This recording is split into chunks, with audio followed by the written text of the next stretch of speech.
Hi guys, welcome back to my channel. My name is Ruara Shevisive and we're back again this Sunday with our usual Sunday 7. And I just wanted to reassure you, if you have clicked on this video, it is not a mistake. There's a reason and I want you to keep watching for that reason. You might discover it by the end of this video and I hope you enjoy it and I hope it changes your life in one way or the other. So, this Sunday's topic is a topic that is very close to my heart, something that happens a lot in the Christian world, and that is devil consciousness or the devil problem. And so, let's get started. My seven. Okay, so a problem that I've noticed amongst Christians that is very prevalent is the fact that anything that happens in our life, we're too quick, we're so quick to name the devil in that situation. We're so quick to see what the devil has done. We're so quick to see the devil's impact, how much the devil is affecting us, how much the devil is moving in our lives, and we don't quite grasp or exalt the Lord enough. I feel like it is sad to say, but amongst us Christians, we mention the devil more in a day than we mention the Lord Almighty. And this is something that I noticed myself in my own personal life. There was a time that I was applying for a particular institution, a particular educational institution, and I genuinely wanted to go to this institution with all my heart. If I tell you that when I was applying to this institution, I applied solely to that institution as a sign of my amazing faith. I only applied to that institution, which was probably not the wisest thing to do, but in my young Christian mind, I was still an early Christian, like I just come to Christianity. In my mind, what I was doing was the right thing. I was getting God's attention in the right way. I was showing him that I believe in him so much and like I don't need anything else. I will not apply anywhere else because I know that he will keep his promises to me. And so I applied to this particular institution and things didn't go according to my plan. And what happened was I immediately said that the devil doesn't want me to get what I need to get. The devil is working against me. The devil doesn't want me to go to this institution. And so I will show the devil because I will apply again and my God will prove himself a second time. And this time I did the same thing. I went against my usual and I still applied to one institution as I had done before. And still I got the same result. Like, still I didn't get in. I didn't get into the institution I wanted to get into for the course that I wanted. And so I got really depressed for a long time. I felt like maybe God isn't listening to me, maybe God doesn't hear me, maybe God is punishing me for something. And immediately I started doing everything I could. I was going to all kinds of churches. I was given all kinds of sums of money because I was working at that time.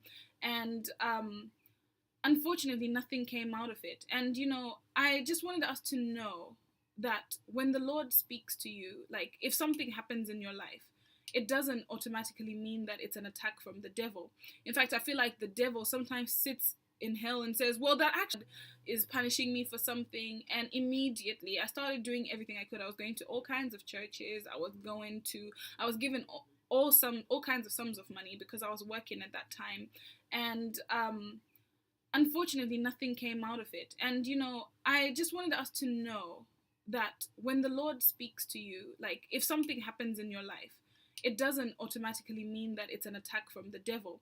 In fact, I feel like the devil sometimes sits in hell and says, well, that actually wasn't me. Like, for once, that was not me. I didn't do something.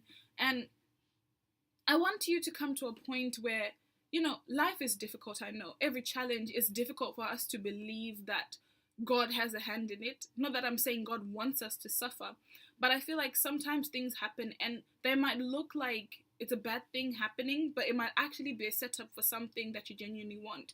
Like a breakup, for example. You might break up with somebody and it will hurt in the time. Like, obviously you're investing yourself into a relationship. You want it to really work out.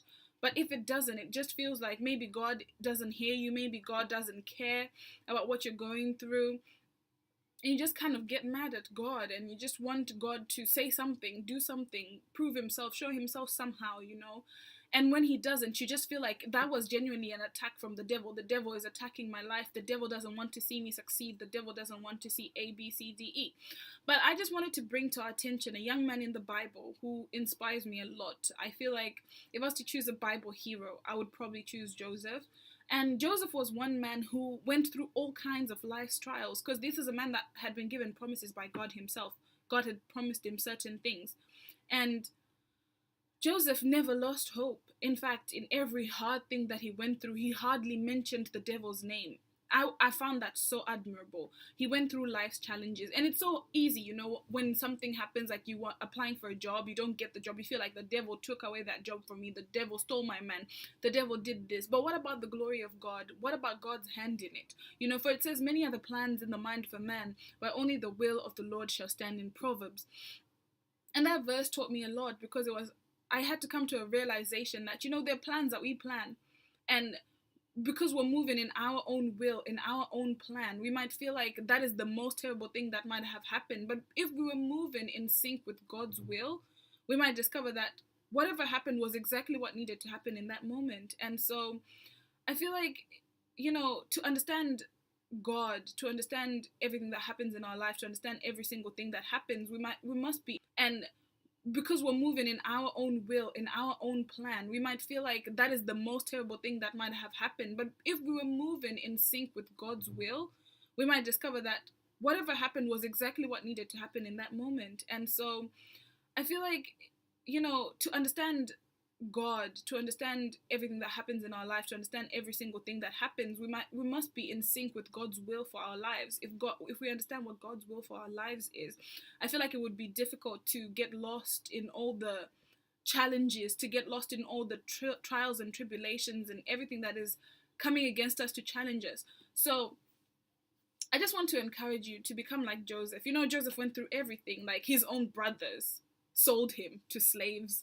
When he was sold into slavery, he did everything. He never did anything wrong. He never sinned against God, not even in thought. He never did anything wrong. But everywhere he went, there was persecution, there were attacks. Nothing was working his way. Nothing was going the way it was supposed to for him. And that must have been really challenging for the young man. And I feel like if I was in that situation, it would have been so easy for me to immediately feel like, oh, this is definitely the devil. The devil is attacking me. The devil wants to steal the dream that God gave me. And if you focus on the devil so much, you sometimes forget the promise that gave you, because you're focusing so much on the attacks that you believe to be coming from the devil. I would like to encourage you, if you're going through something, a tough situation right now, that God is with you in that situation. He sees your pain. He understands everything. And what you might not know is that it might not be such a terrible thing. It definitely is right now, but God knows what's going on, and He's with you every step of the way. And don't focus so much on the problem that you forget the promises of God. If God has promised you something, He's definitely going to do it for you. He's going to confirm it for you. It shall be done for you in your life. And I want you to just seek God's face, seek God's face in that situation, seek God's face in that thing that is happening to you, and understand that God is going to confirm His promises to you. It's hard to believe right now, but become more Jesus conscious. Where is Jesus in your situation? See everything He has done. He has given you life. You woke up, you're complete. Your body is whole. You are not blind. There are people that went to bed last night and wanted to wake up today, but they're not here today. But you have been blessed. You are on the waking up list. So just thank God for the small pleasures, and teach yourself to the practice of writing things you're grateful for each day. It's hard, but I feel like in hard times, that's the thing that we need to do, to remind ourselves of the things that we need to be grateful for. And with that, my 7 minutes is up for this week, and I can't keep talking on this topic. So I just want to strengthen you guys. I just want to say, let the Lord's will be done in your life. I hope somehow this word helps you, throughout the rest of the week, and I just want to say thank you so much for watching, taking time out of your day to watch my video. I'm really grateful. And I would like to ask you to comment, to like, to subscribe, and share the video with as many people as you can. It might help somebody, And I'm just grateful for having you on my channel, for you watching my video. And see you next week. See you on Sunday. Hopefully I get a chance to make another video during the week for you. But until next Sunday, goodbye. God bless.